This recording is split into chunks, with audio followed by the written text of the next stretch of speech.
E nós estamos vendo essas tragédias, grandes tragédias acontecer. E isso tem que, a gente encara isso como uma coisa natural, e não é. É natural aos olhos, não, aconteceu com fulano, está tudo bem. Mas essas coisas estão ocorrendo pela limpeza do planeta. Essas mudanças têm que ocorrer. E está descendo do planeta Alcione espíritos altamente elevados para nos dar um empurrão na nossa elevação espiritual. Por quê? Porque estamos ainda muito devagar na nossa caminhada. Nesse livro fala-se sobre isso, do planeta Alcione. Estão se oferecendo para reencarnar no Brasil como missionário, para que possa nos ajudar. Eles mesmos se oferecem e vêm de um planeta altamente evoluído, do Alcione, para o sofrimento aqui, como Jesus esteve entre nós há mais de praticamente 2015 anos atrás. Então, isso nos chama a atenção,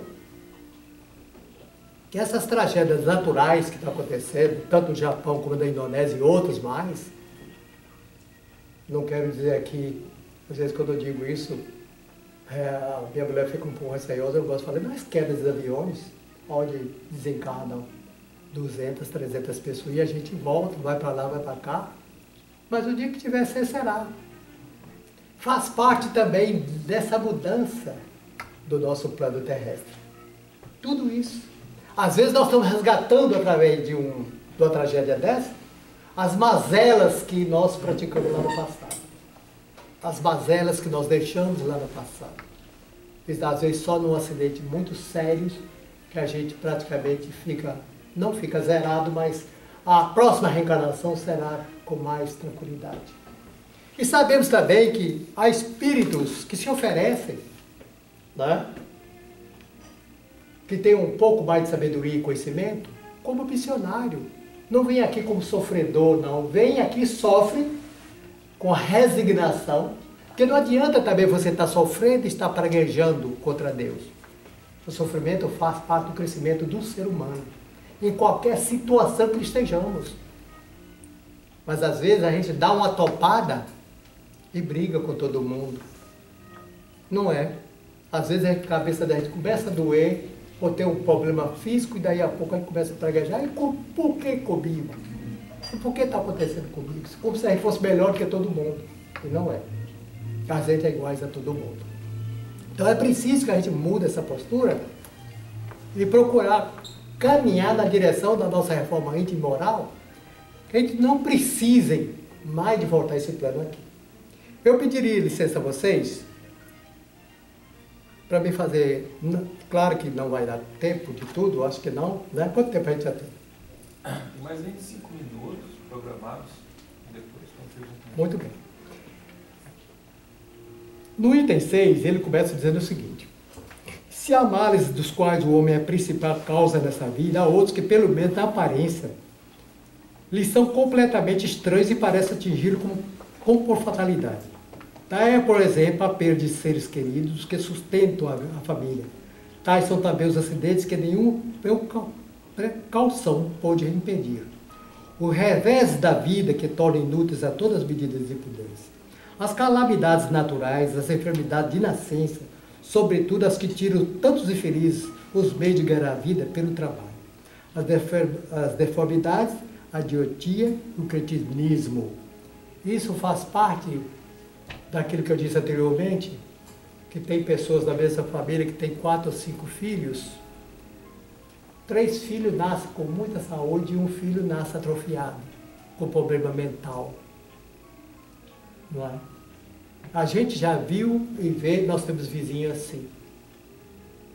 Nós temos vizinhos assim.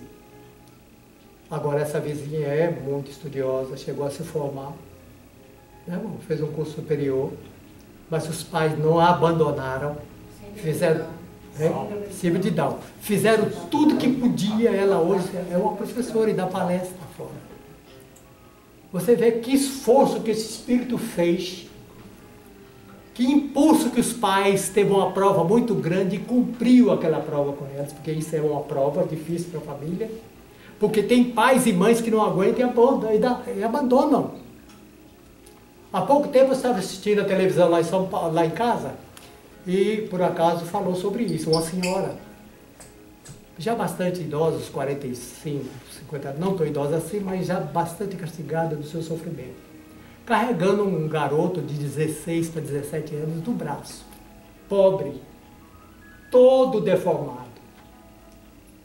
E às vezes ela ia para o hospital público devolvia, que não tinha um médico que cuidava daquela criança. E ele não tinha nada, simplesmente não tinha as pernas, nem também os braços. Aí eu pergunto a vocês, gente, que prova difícil para uma mãe de família, para um pai de família. Tem pai e mãe que não aguenta esse sofrimento e acaba abandonando tudo e perde também uma reencarnação por isso.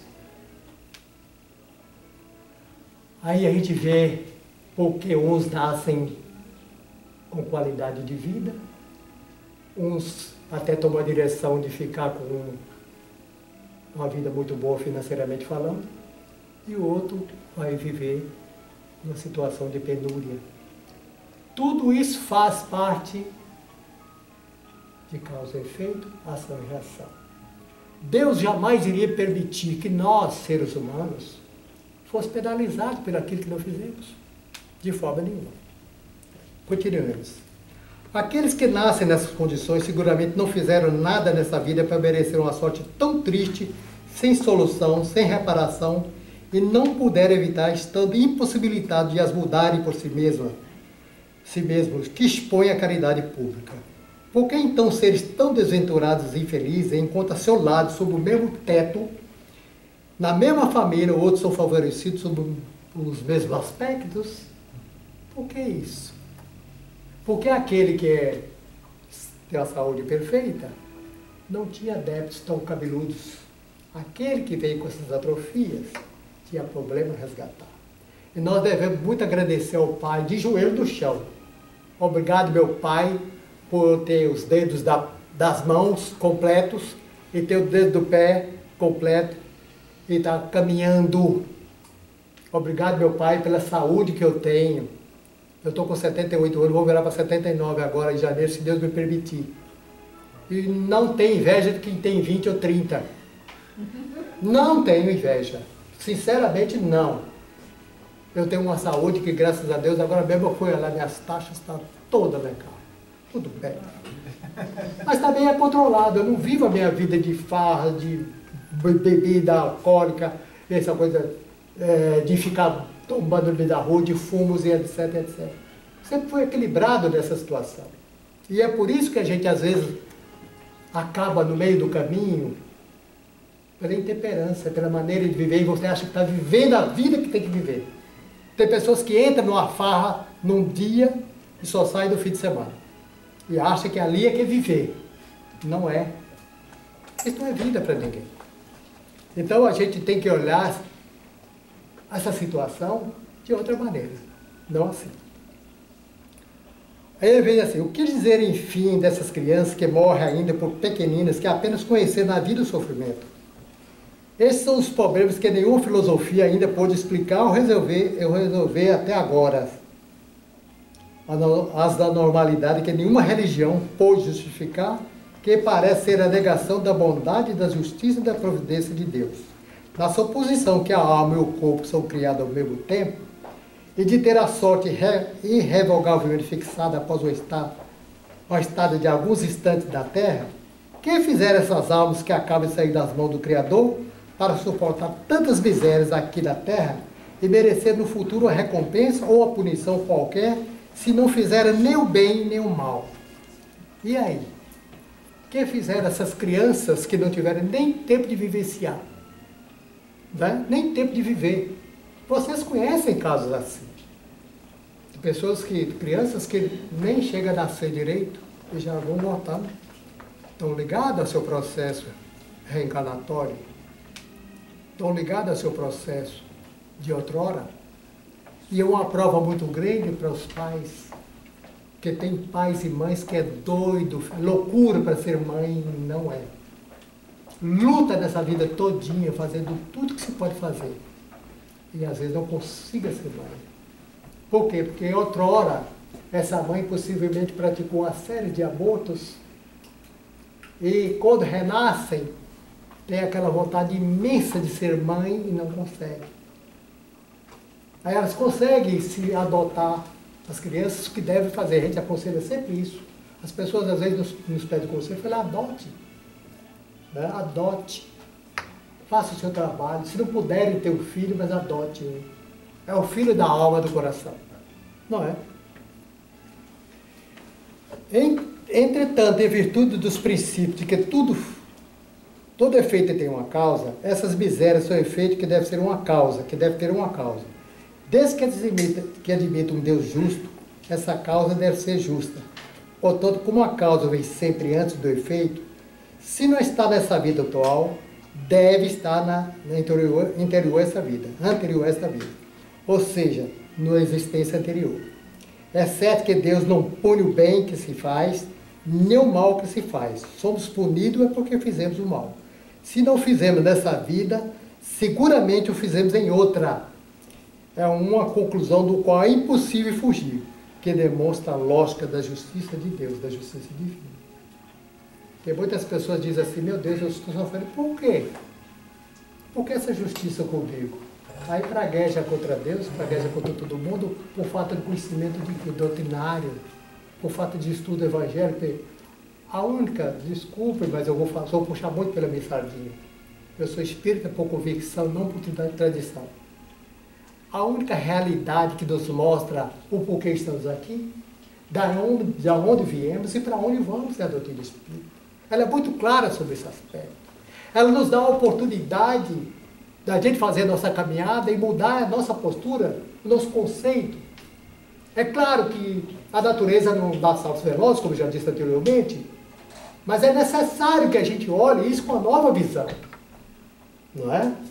Se a gente olhar isso com a nossa visão, a gente vai se desvestindo do nosso orgulho, do nosso egoísmo, da nossa maldade, e ver o outro que está lá fora sofrendo como irmão.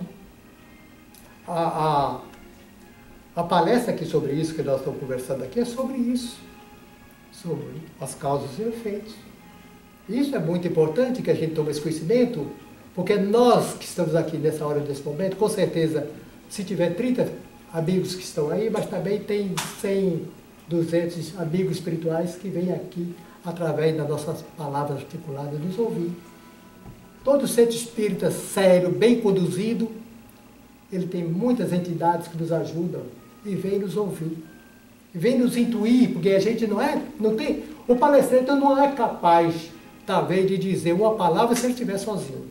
Eu, quando saio de casa para dar uma palestra, ou para conversar, eu já saio orando. Eu já começo em casa a minha palestra. Às vezes, eu assustei minha mulher essa semana, quando eu disse a ela assim, olha, às vezes eu estou andando na Jaqueira, é um parque que tem lá perto, bem juntinho da minha casa. Eu começo a fazer uma palestra quando eu estou sozinho. Não é uma palestra articulada, mas do pensamento. Às vezes eu acordo aqui de madrugada, 5 horas da madrugada, que eu às vezes perco o sono. Aí eu começo a palestrar. E começo, com certeza, eu não estou só. Meu pensamento está correndo. Isso é muito válido, é positivo. É melhor você pensar assim do que estar pensando besteira. Você pensar positivamente do que estar pensando besteira, de pensar de, eu tenho que ganhar muito dinheiro, eu tenho que ter muita saúde. A saúde vem em consequência do bem que você faz a alguém. A gente, às vezes, nos cura. Já aconteceu comigo. Eu tive um acidente até muito sério, quando eu estava fazendo a campanha do quilo em 2008. Eu tenho esse braço aqui, como é que chama isso aqui, minha filha, quando saiu da área médica? Foi uma lesão do condito rotator. Pronto.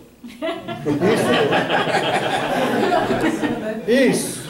Então, eu tive essa lesão aqui, na realidade, o saco da campanha do quilo caiu em cima de mim, eu levei um tropeço muito grande da calçada. Naquela época eu ainda estava na minha função, hoje eu sou aposentado, e caí. Tinha mais ou menos umas 10 ou 15 pessoas fazendo essa campanha conosco, e me pegaram. Na mesma hora esse braço aqui inchou, que nem a aliança saía mais. Sei que me deram socorro e tal, eu fui para o médico, ele passou para mim 60 fisioterapia. Não resolveu. Eu fui no especialista em ombro, e o especialista em ombro, que é amigo dela, conhecido dela, disse assim, olha aqui, isso é cirurgia. Falei, tá certo, marque. Ele marcou para 12 dias na frente a cirurgia. Eu aí comecei a segurar na mão de quem? De Dr. Bezerra de Menezes, que é o médico dos pobres. Aí segurei na mão dele assim, Dr. Bezerra. Aí o médico me avisou assim, olha, você vai ter 75% desse braço. Porque esse braço, até era para eu dormir, ela me virava da cama. Ela me virava para lá, virava para cá, eu não podia botar a mão para trás, nem o braço para cima, nem para trás para pegar o cinto de segurança. Eu não podia nada fazer isso. Aí eu segurei na mão do Dr. Bezerra, que é o patrono da campanha do Quilo. Ele cuida muito de quem faz a campanha do Quilo, lá em Recife. Aí segurei com muita fé. E o outro médico que nos apontou, não, você vai fazer agora hidroterapia. Eu cheguei lá, piorou, aí acabou de torar. Aí o médico disse, você tem que fazer a cirurgia 70% do braço. Vocês acreditam que eu não fiz a cirurgia, o material chegou no hospital, que eu tenho um plano de saúde, e até hoje eu tenho 100% do braço. E nunca parei de fazer a campanha do Quilo. Meu braço vai para trás, vai para cima, vai para baixo, vai para todo canto. São essas coisas que a gente tem que ter fé em Deus e segurar na mão dele e ir em frente. Mas para isso a gente tem que ser merecedor. Para isso você tem que buscar pelo merecimento. Se não for assim, nós não temos ajuda. Porque a inspiração vem, os nossos protetores, nossos guias protetores, nossos anjos guardiões, inspirem. Mas às vezes a gente não dá atenção, a gente não liga. Não é? E vamos em frente como se fosse um brutamonte, não é assim. E diversos 2 ou 3 casos que eu não vou contar aqui para não... Né? Quanto tempo ainda tem ali? Você está olhando o relógio? 12 minutos programados, mas... Né? 10. Pronto. 15. Olha, então me dando mais 3 minutos. 15. Que coisa. Obrigado, que beleza. Aquele continua o seguinte. O homem nem sempre é punido, ou completamente punido em sua existência presente, mas nunca escapa às consequências de suas faltas. Eu estava lendo um trabalho espírito altamente elevado através de Chico Xavier, aos anos passados. E eu não sabia disso, apesar de ser espírita já há bastante anos, eu não sabia disso. Que chama-se débito congelados. Você sabe o que é débito congelados? Se na existência você não tiver condições aptas para resgatar os seus débitos do passado, você pode passar até uma existência inteira quando você não estiver preparado. E os débitos ficam lá. Aquele cheque sem fundo que você coloca no fundo da gaveta. É o contrário de Buenos Horas, é isso? Isso. Porque você fica devendo. A lei de Deus, você não escapa dela. A lei ser humana, você compra todo mundo. A lei humana, a lei física, a lei dos homens. Mas o débito congelado, você pode passar 300 ou 400 anos e fazer até 2 ou 3 reencarnações e você só vai resgatar aquele cheque, entre aspas, quando você estiver preparado para isso. Débito congelado se chama isso. Então ele começa assim, o homem nem sempre é punido ou completamente punido em sua existência presente, mas nunca escapa às consequências de suas faltas. A prosperidade do mal é apenas momentânea. Se não for punido hoje, será amanhã. E sendo assim, aquele que sofre está espiando. Nós que estamos sofrendo, estamos espiando os erros do seu passado. A infelicidade, que é à primeira vista nos pareça imerecida, tem, pois, uma razão de ser. Aquele que sofre pode sempre dizer, perdoai-me, Senhor, porque eu errei. A gente tem que ter a humildade de saber que quando sofremos, erramos. E não erramos só do nosso passado, não. Erramos também do nosso presente. A gente colocamos muito nossos erros na nossa reencarnação passada. E não é. A gente erra no nosso presente. E às vezes hoje, o erro do presente, quase a gente é punido quase imediatamente. Eu vou te dar uma característica a vocês. Eu trabalhava em empresas, 2 empresas, que eu trabalhei 30 anos em 2 empresas. Meu ramo era automóvel. Fui gerente de automóvel durante um bocado inteiro. Isso é para dar um exemplo disso aqui. E na época, a gente era praticamente obrigado a cobrar ágil. Sabe o que é ágil? Vocês não sabem. Vocês sabem? Não. Se você fosse comprar o carro na minha mão, o carro custava 30 mil reais. E você era doida com aquele carro. E eu não tinha o carro. Mas você ia oferecer, e o dono da empresa dizia, não, você tem que comprar um ágil de 5 mil reais a mais. E aí vai conseguir esse carro para você. E a gente era obrigado a fazer isso, eu perdi emprego. Eu não fiz isso porque meu ramo era mais usados. Mas os colegas que trabalhavam com carro novo faziam. Essas empresas foram caindo, cada uma delas depois, todas, como foi carta de baralho desmanchando, nenhuma mais existe. Tinha empresas que apuravam na faixa de 300 mil reais por mês, fora do lucro daquele carro. Assim. Então, se a gente tripudiamos a lei de Deus, a gente é cobrado hoje ou mais amanhã. Não adianta a gente fazer errado. Se você rouba um tostão, tem o mesmo valor que você roubar 1 milhão. Não é? Então a gente tem que pensar que a gente não deve fazer as coisas erradas. Pelo menos aquele erro que a gente cometeu, quando a gente não tinha esse conhecimento, que conserte. O que passou, passou, não tem mais jeito, é o leite derramado, é o pão com manteiga que virou e caiu na areia, você não aproveita mais ele. Entendeu, meu irmão? Então, se você perdeu aquela oportunidade, não vamos também remoer os erros que a gente cometeu. Não adianta, porque não vai resolver o problema. Se vier um pagamento lá pelo futuro, a gente vai ter que passar por ele. Agora, de uma maneira muito menos dolorosa, se você mudar o seu conceito, a sua postura, a sua reforma íntima, Deus vai dizer assim, olha, aquele irmão cometeu tanto erro nessa reencarnação agora, fez tanta besteira, mas ele consertou tantas coisas, fez tanto bem, sem olhar para quem, fez tanto bem às pessoas que ele nem conhecia. Então vamos dar uma oportunidade a ele. Se ele tiver de perder um braço, hipoteticamente falando, mas que ele perca só o dedo da mão. Entendeu como é que é? É isso que a justiça divina faz com a gente. E a gente simplesmente não dá a mínima sobre isso. É preciso que a gente ponha Deus no coração, Jesus no coração, para que essas coisas não aconteçam por acaso com a gente, se a gente não mudar a nossa postura.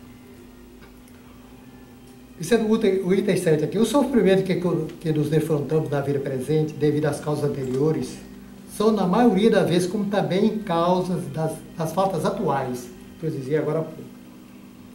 A consequência natural de erros cometidos, ou seja, por uma rigorosa justiça distributiva, o homem suporta o que fez os outros suportarem. Se foi duro e desumano, poderá, por sua vez, ser tratado duramente com a desumanidade. A lei da causa e efeito. Se foi orgulhoso, poderá nascer em condição humilhante. E se foi avarento e egoísta, ou se fez mau uso de sua fortuna, poderá ser privado do necessário. E se foi um mau filho, poderá sofrer com seus próprios filhos e etc, etc. Por isso que às vezes a gente chama, muitas vezes, nós temos muito grupo de crianças não, adolescentes que frequentam o nosso centro, a gente chama muita atenção, que tenha cuidado como trata seus pais. Porque se não tivesse cuidado, os filhos vão fazer com eles a mesma coisa que fizeram com os pais. Hoje a gente vê, eu trabalho com idosos em asilos e abrigos, eu trabalho num abrigo que tem 34 senhoras, a outra tem 27 senhoras, e etc, etc. E a gente chega lá porque eu recebo doações de empresas, de frutas e verduras, que boto na mala do meu carro, a partir de 30, 40, 50, entre segunda e quarta e sexta, para levar para esses asilos. Eu chego lá e fico conversando com elas, batendo um papo, com senhora que acima de 80 anos, 90 anos, 105 anos, e começa a conversar com a gente, dizendo que os filhos as colocou ali, nunca mais apareceu, jogou a chave fora. Desencarnam sem família. E às vezes os filhos estão lá numa boa. Isso aí, gente, tem causa e efeito. Vem para todo mundo. O sofrimento é atroz, é muito mais doloroso quando os filhos fazem isso com seus pais. Eu perdi a minha mãe agora faz 2 anos, com 97 anos de idade. E meu papai já foi há 30 anos. Mas eu, graças a Deus, papai foi para Recife, faleceu junto comigo. Mas o que eu pude dar assistência na medida do possível, eu dei. Não falhei com ele. Depois ainda levei, depois desencarnado, para a distância de 2.000 quilômetros lá para a minha terra. E mamãe já desencarnou antes, depois, já agora recentemente, mas nós pagávamos, eu e meus irmãos pagávamos o plano de saúde dela, para ela não falecer na fila do INAMPS do hospital. Graças a Deus, ela tinha o plano de saúde dela, desencarnou por questão da idade, mas não por releixo, por desprezo da família. É isso que a gente tem que ter cuidado. Né, minha irmã? Você ter sua mãe, você estava falando dela aí agora mesmo, e eu tenho muita saudade da minha, que a minha ainda brincava com ela com 97 anos. Né? Então, assim pela pluralidade da existência e da destinação da Terra como um mundo expiatório, se explica os absurdos que a divisão da felicidade e da infelicidade apresenta entre os bons e os maus neste mundo. Esse absurdo existe somente na aparência, pois é considerado apenas no ponto de vista da vida presente. Mas se levarmos pelo pensamento o modo de incluir uma série de existências que nós tivemos, compreenderemos que cada um tem o que merece, sem o prejuízo de que lhe será reservado no mundo dos espíritos, que a justiça de Deus nunca falha. Tem pessoas que não acreditam na vida além da vida, não é? Pensa que morreu, fechou os olhos, tudo acabou. Não é. A vida existe além da vida. O que nós perdemos é o nosso veículo físico. Isso fica aqui. Mas a nossa essência espiritual, ela nos acompanha eternamente, desde que saímos dos primitivos. Não é? Ao mesmo espírito da mulher e do homem, Deus não mudou nunca isso. O corpo físico, sim, muda. Por isso que eu disse a vocês, ora estamos aqui como mulher, ora estamos aqui como homem, vai depender de cada um de nós. Do nosso trabalho, da nossa reforma, quanto faz. Então é necessário que a gente não pense em que tudo acabou quando a gente fechar os olhos físicos. Nossos olhos físicos ficam aqui, mas o resgate não termina aqui. Se vocês estudem o Evangelho, sabem que existem zonas infernais, chamadas de zonas umbralinas, de sofrimentos atrozes. De irmãos que estão saindo agora, que estão praticando mal, matando, roubando, deflorando e pintando o sete, estão indo tragados pela sua própria energia para aquele local. E esses irmãos que não terão mais a oportunidade de habitar a Terra, eles estão indo para o mundo inferior à Terra, muito mais inferior à Terra, onde vai levar séculos talvez para voltar aqui ou num plano similar a esse. Então a gente tem que ter muito cuidado, mas cuidado mesmo, porque é doloroso você ter que voltar num plano de provas e expiações, com muito mais dificuldade, naquilo que você teve uma grande oportunidade de consertar e não fizeram. Não fizemos, infelizmente. Então, quando você chega, por exemplo, no local desse de sofrimento, que são as zonas de sofrimentos umbralinas, elas são divididas. Ela tem as zonas mais profundas de acordo com do seu resgate doloroso. E você às vezes passa ali anos e anos sendo atormentado pelos espíritos inferiores, às quais você prejudicou, a quais você tirou a vida, e eles não deixam você se acomodar, não deixam você dormir, dia e noite te atormentando. Isso serve para nós como alerta, porque existem, isso não é fantasia, isso existem, gente. Não é aquilo que nós, como era católico, eu fui da igreja católica, aprendemos o inferno, o céu e o purgatório, ainda tinha mais a coluna do meio, que era o purgatório, né? Ali, se você pecasse menos, você ia ali para a coluna do meio.